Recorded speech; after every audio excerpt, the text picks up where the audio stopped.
Assalamualaikum warahmatullahi wabarakatuh. Bismillah, alhamdulillah, wa syukurillah. Wala hawla wala quwwata illa billahil aliyil azim.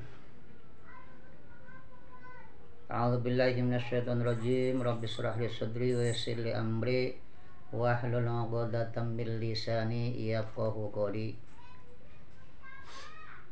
Allahumma shalli ala sayyidina Muhammad wa ala ali sayyidina Muhammad.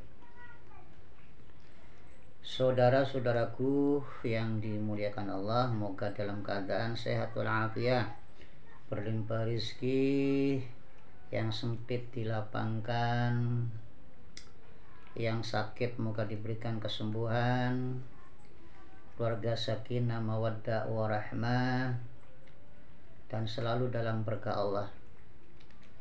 Saudara, kalimat yang saya bacakan tadi itu adalah ayat Quran. Rabbi shrah li sadri wa yassir li amri wahlul 'uqdatam min lisani yafqahu qawli.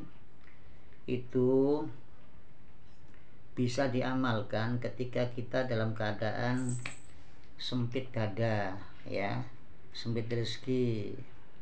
Artinya dalam kesempitan, kebingungan, maka bacalah itu 100 kali, fa insyaallah itu akan padang hati, akan tenang, adem itu ya, insyaallah. Kalau kita akan menghadapi sesuatu yang sekiranya itu menakutkan, maka janganlah takut dan khawatir, bacakan itu 7 kali. 7 kali tanpa nafas. Rabbi shrah li sadri wa yassir li amri wahlul 'uqdatam min lisani yafqahu qawli. Maka dengan keyakinan kita akan bisa menghadapi orang-orang yang kita khawatirkan, orang-orang yang kita takuti dengan keberanian yang tanpa disangka-sangka, bahkan akan membuat apa yang kita sampaikan itu akan menjadi lancar, ya.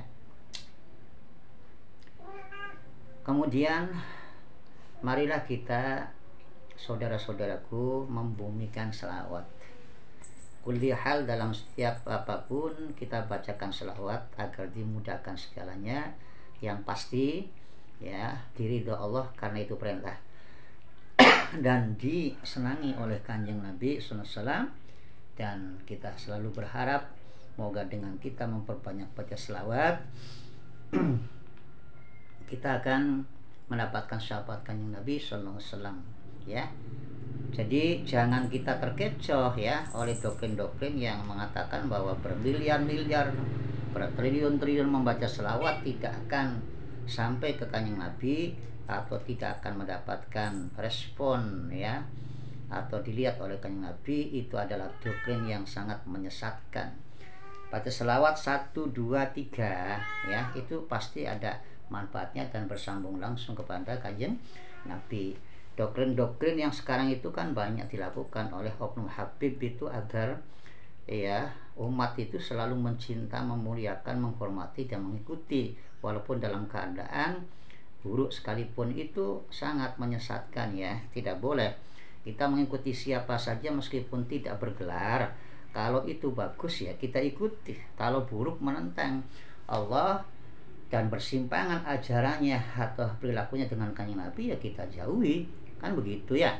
Itulah yang namanya kita membela Allah dan membela Kanjeng Nabi, membela agama itu seperti itu. Bukan berarti baik buruk kemudian kita ikuti, sebab buruk itu kan dibenci Allah dan dibenci Kanjeng Nabi. Kan sangat lucu kalau kita hanya menghormati gelar gitu kan ya. Menghormati gelar ibaratnya menghormati kulit gitu ya, menghormati kulit ya. Sedangkan Allah sendiri kalau yang zuri ila suarikum walaki yang zuri ila kulubikum. Allah itu kan melihat amal kita itu dari segi hati. Artinya hati itu berarti melibatkan seluruh badan, karena bermakna, karena makna hati itu adalah, hati berarti al-aql, yaitu akal, pikiran ya. Ya. Hati itu berarti ar-ruh, artinya roh yang ada seluruh aliran badan ya, ar-ruh itu kan. Nah, al-qalbu itu al-ail atau al-hikmah. Jadi suatu pengetahuan yang ada pada diri kita ini juga al-qalbu itu beranafas, jiwa kita itulah ya. Makanya Allah itu kan melihat amal itu dari segi hati, bukan daripada segi hal-hal yang bersifat kulitiah ya. Gelar kayak pakaian, kayak jubah, kayak sarung, tidak seperti itu saudara ya. Yang dilihat itu adalah hatinya. Maka dalam Islam itu kan ada kaidah innamal a'malu binniyah. Jadi tiapnya sesuatu ya, apa saja ya, itu kan dilihat daripada segi niatnya. Niatnya bagus akan membuahkan kebaikan, niatnya ya buruk akan menimbulkan keburukan. Fama ya'mal mithqala dzarratin khairan yara wa ma ya'mal mithqala dzarratin syarran yara. Barang siapa melakukan kebaikan maka akan menerima balasan kebaikan, dan barang siapa yang melakukan keburukan maka dia akan menerima balasan keburukan. Itu yang benar begitu ya. Jadi ini doktrin-doktrin macam itu awas itu ya. Janganlah sampai kita mudah kepencut dan terkecoh itu ya. Nah, adapun yang mulia itu adalah ilmu saudara ya. Ilmu ya.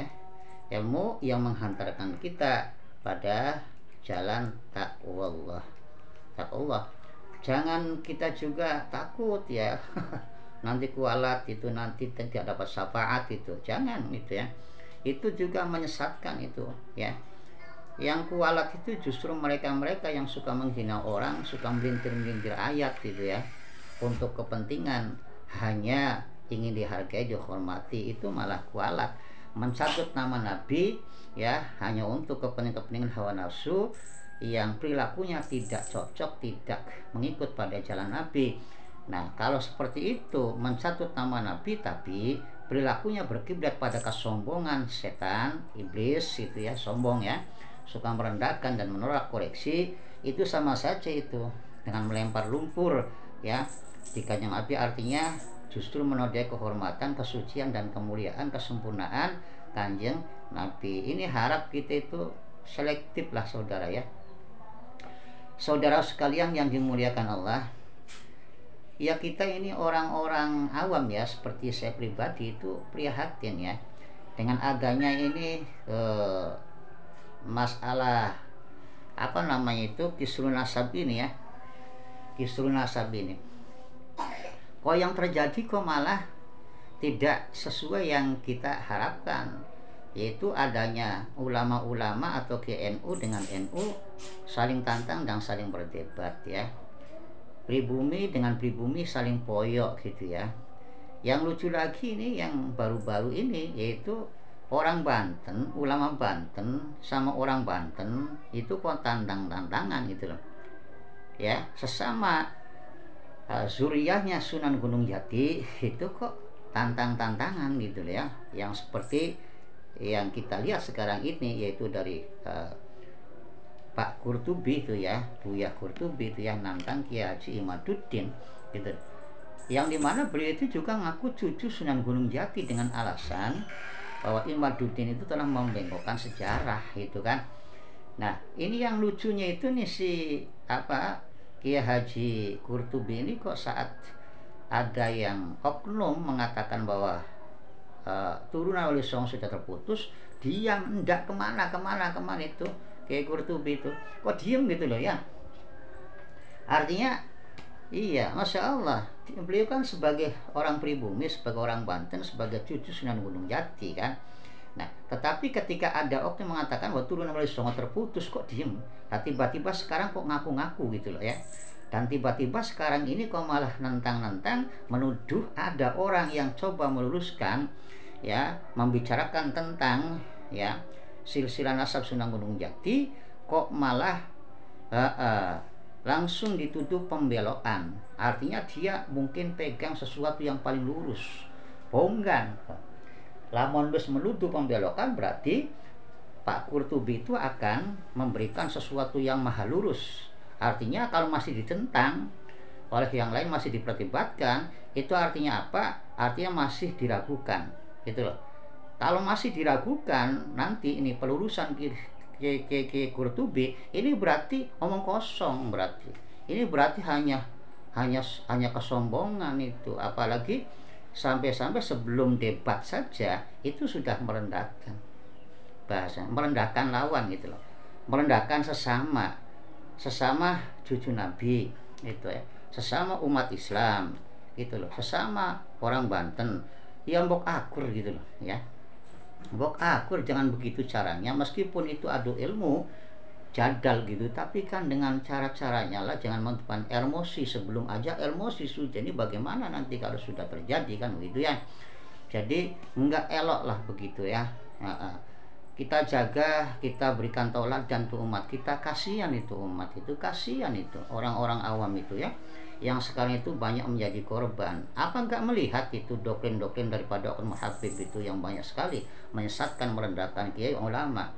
Bahkan ulama kiai pribumi itu kok ya sampai dihina, diece gitu ya, dicurut-curutkan. Itu apa enggak prihatin itu kita sebagai orang Nusantara gitu ya, sebagai orang punya guru, punya kiai, punya ulama gitu yang kita banggakan daripada ulama-ulama guru-guru kita di Nusantara ini. Kok malah sibuk gitu, kok tantang-tantangan sama saudara gitu kan. Ini lucu gitu ya. Mau sekampung kayak mau sekota boleh-boleh saja itu adu ilmu itu, dengan tujuan kita mencari kebenaran, bukan mencari pembenaran atau juga wani-wanian gitu loh, sok garang-garangan gitu kan.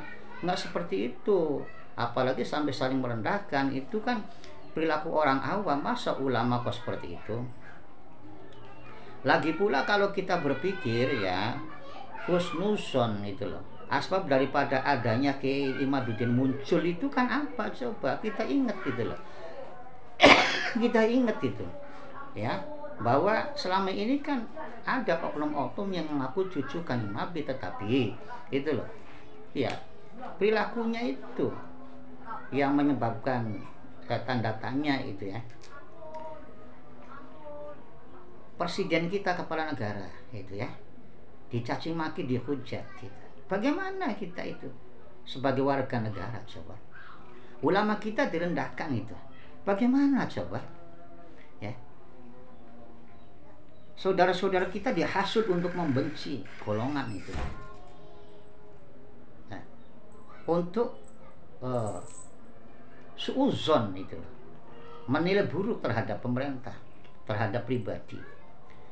Bahkan ulama-ulama kita pun bahkan saudara-saudara kita pun digiring untuk ya memandang sepele gitu, remeh terhadap kiai, dan memandang mulia dirinya, gelarnya, kastanya gitu. Ini kan kekacauan, ini kan sumber daripada perpecahan akhirnya. Ini kan sumber daripada ya adanya kekisruan, akhirnya kan muncul Kiai Imad dan kawan-kawan. Bukan dalam rangka melawan perang, bukan dalam rangka kita menyampaikan kebencian, tapi adalah pembelaan terhadap yang paling utama ada kehormatan Nabi, karena mereka mencatut nama Nabi ya, sebagai dianggap sebagai kakeknya, buyut dan sebagainya. Itu munculnya Kiai Imad itu sebagai pembela bangsa ya, kehormatan seorang presiden kok dihina, dihujat, dimaki. Munculnya Kiai Haji Imaduddin itu membela rakyat itu, agar kita itu menyadar tuh bahwa tuh ya saudara-saudara kita itu kan ya, pemimpinnya itu dihina gitu kan. Sadarlah, sebab apa? Kalau runtuhnya seorang pemimpin berarti kan runtuhnya suatu negara yang dipimpinnya kan gitu, logikanya kan seperti itu kan. Nah kemudian kepada ulama juga kan, akhirnya apa, banyak sekali kan yang terjadi itu, umat itu meremehkan ulama. Kenapa ulama dianggap remeh, dianggap hina? Ini kan kesalahan fatal yang harus ulama dan kiai sendiri itu berupaya bagaimana dakwanya menyadarkan mereka itu, jangan sampai membabi buta, jangan sampai ta'assub yang kebablasan. Tugas ulama kita kan seperti itu. Nah kemudian tampilnya Kiai Haji Imaduddin itu kan bukan dengan apa namanya memecah atau merendahkan siapapun, hanya mempertanyakan keabsahan ya, karena tadi adanya tanda-tanda asbab-asbab yang menimbulkan adanya tanda-tanda, itu konsekuensi logis kan seperti itu.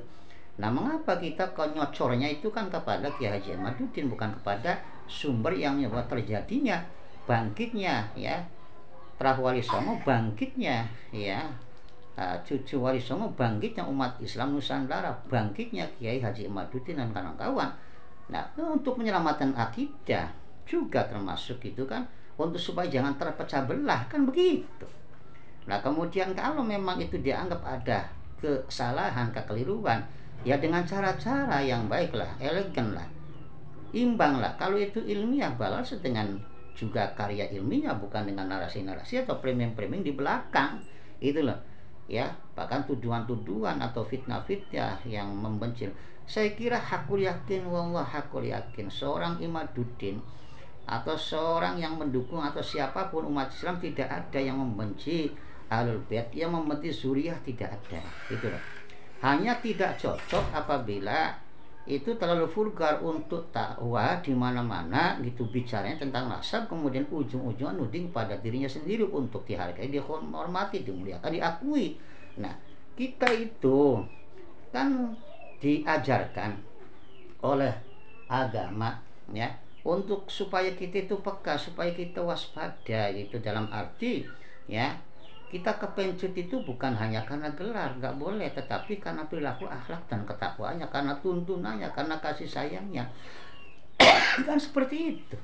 Jadi sikap apa yang disampaikan oleh Kiai Qurtubi itu kurang tepat ya, tetapi untuk tantangan seperti itu bagus-bagus saja untuk mencari sebuah kebenaran. Tapi sikapnya ini yang merendahkan, yang juga iya demikian ya, tuduhan, vonis pembengkokan sejarah sebagainya, ini tantangan juga ini bagi Kiai Qurtubi untuk memberikan sesuatu yang pasti lurus gitu ya. Karena ada menuduh yang lain itu bengkok, dan yang dituduh itu kan dari kesepuan ya, dari Aceh, dari ahli sejarah, dari Banten juga, dari Garut itu kan ada ya, dari Madura juga ada banyak puluhan kiai di situ. Artinya puluhan kiai itu di situ itu dituduh oleh Kiai Qurtubi ini semuanya itu ya bengkok, itulah artinya yang mereka ini rendah itu ya, salah, bodoh ya, karena hasilnya adalah pembengkokan menurut Kiai Qurtubi. Kalau begitu berarti Kiai Qurtubi harus bisa memberikan sesuatu yang sempurna dalam hujahnya nanti ya. Kalau tidak sempurna, masih banyak yang salah, berarti ini Kiai Qurtubi juga lah selayaknya untuk bertanyakan gitu ya. Saya melihat bahwa Kiai Qurtubi itu seorang alim alamah dari berbagai macam ceramah dan pengajarannya ya, yaitu kitab-kitab besar juga beliau itu memahami ya untuk dibaca gitu ya. Nah begitu saya kira bagusnya itu.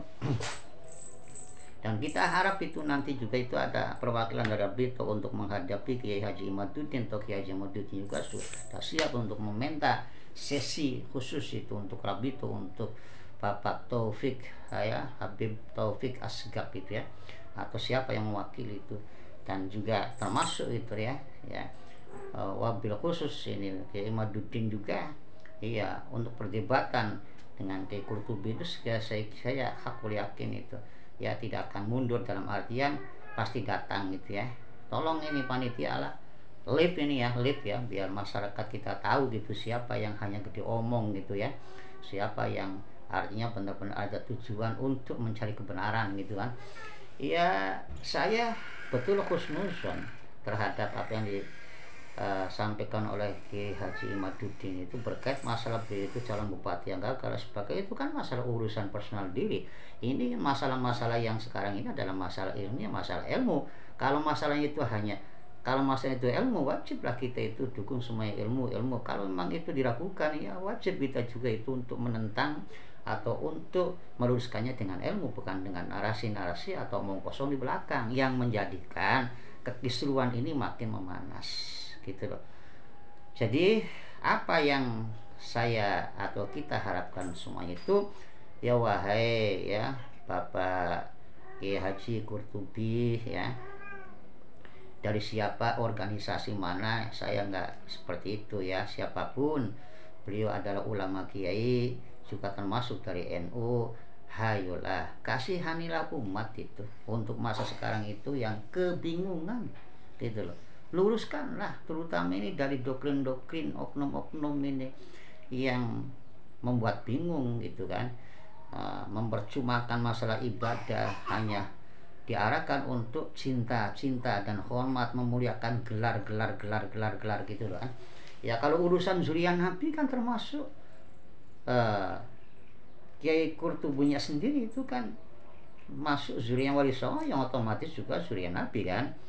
Nah seperti Kiai Qurtubi itu kan banyak di Nusantara ini kan turunan Wali Songo ya, silsilahnya akan nyambung pada Kanjeng Nabi loh itu. Lalu mengapa ya kita hanya berfokus membela ke sana gitu kan, tidak membela keluarganya sendiri yang betul-betul benar gitu ya. Arti benar itu kenyataan turunan Wali Songo itu kan ada gitu kan. Kita bersatulah itu kan, menjaga Nusantara ini dari kekisruhan saudara gitu ya, kekisruhan sesama saudara gitu ya.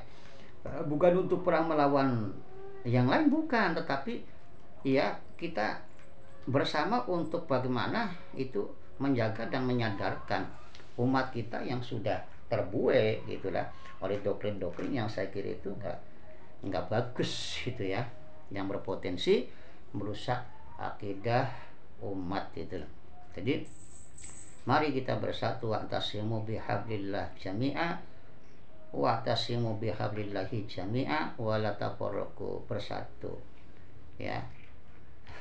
Ini kalau kita bicara ke kiai ini nggak aneh ya, sedalil itu kan gudangnya ke kiai, ke ulama. Kalau kita orang awam ini kadang-kadang malu juga sih ya untuk menyampaikan dalil seperti ini. Tapi itulah barangkali juga ada lupa sama muslim, kita sedang mengingatkan ya, itu anjuran Allah untuk supaya kita itu wa'tasimu bihablillahi jami'a, bersatu ya, bersatu dalam jalan Allah, dalam tali Allah, dalam aturan, dalam syariat Allah. Wala tafarraqu, dan janganlah kita berpecah belah hanya demi hawa nafsu, hanya demi kepentingan ego dan golongan. Jangan kita hanya ya terhadap gelar yang mentereng.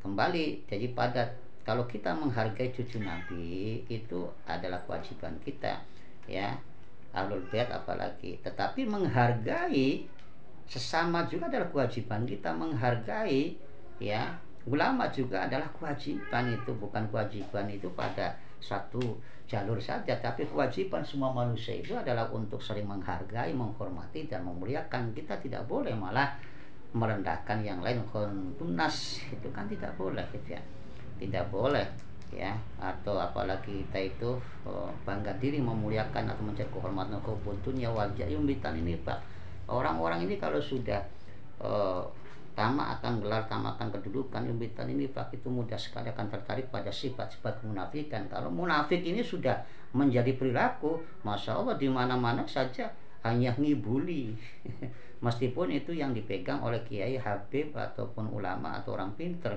di mana-mana ngibul, dakwanya ngibul, omongannya ngibul, apanya ngibul ya. Makanya kadang-kadang yang bertanya, kok banyak penceramah tapi kok umat kok makin berantakan, dalam arti berpecah belah gitu ya. Karena apa?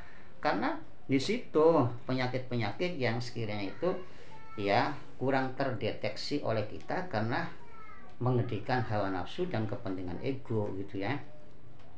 Jadi wa'tasimu bihablil jami'a wa'tasimu bihablillahi jami'a, dalam pengertian kita itu ya bersatulah, ayo kita menegakkan gitu hal-hal yang sifatnya itu sabilul khair ya, sifatnya itu untuk memacu fastabil khairat ya, untuk menuju jalan Allah gitu kan. Kemudian dalam hal ini juga kewajiban kita adalah sama umat Islam, yaitu ta'awanu 'alal birri wat taqwa gitu ya. Untuk supaya kita kerjasama gotong royong gitu, bahu membahu gitu loh, bersatu ya, itu saling bantu-bantu dalam birri wat taqwa, dalam kebaikan dan jalan takwa gitu, jalan ilmu gitu ya, jalan takwa gitu loh ya. Jadi monggo lah kita berpikir kembali. Mohon maaf ini saya juga ini ya terpaksa ya, mungkin ini kurang pantas ya kok memberikan masukan ini terhadap kok kiai. Saya sendiri itu bukanlah kiai ya, bukanlah ustadz gitu ya, orang awam, tetapi ini jujur apa yang saya sampaikan sebagai rasa keprihatinan saya terhadap kondisi-kondisi yang ada sekarang ini ya. Terutama ini saya kasihan sekali, sangat menyayangi sekali kepada sesama saudara kita yang masih awam dalam agama. Jangan sampai hanya menjadi korban ya perilaku-perilaku tidak bijaknya para tokoh-tokohnya gitu ya. Begitu saja, mari sekali lagi kita untuk berpikir sehat ya, hidupkan ilmu, cahaya ilmu dengan apa? Dengan pembersihan kolbu kita, qad aflaha man zakka, pembersihan perilaku kita ya, ta'alluq total pada Gusti Allah. Insyaallah itu Allah akan menunjukkan dan berfirman fina lanahdiyannahum subulana. Demikian, mohon maaf Kiai, mohon maaf Buya bila ada kata yang kurang pas ya. Mohon maaf kepada saudaraku juga apabila ini aja juga beda ya pendapatnya dengan saya. Tetapi yang paling pasti adalah kita tetap ya bersatu, kita tetap bersaudara ya dalam segala perbedaan pendapat. Itulah. Demikian, billahi taufiq wal hidayah. Wassalamualaikum warahmatullahi wabarakatuh.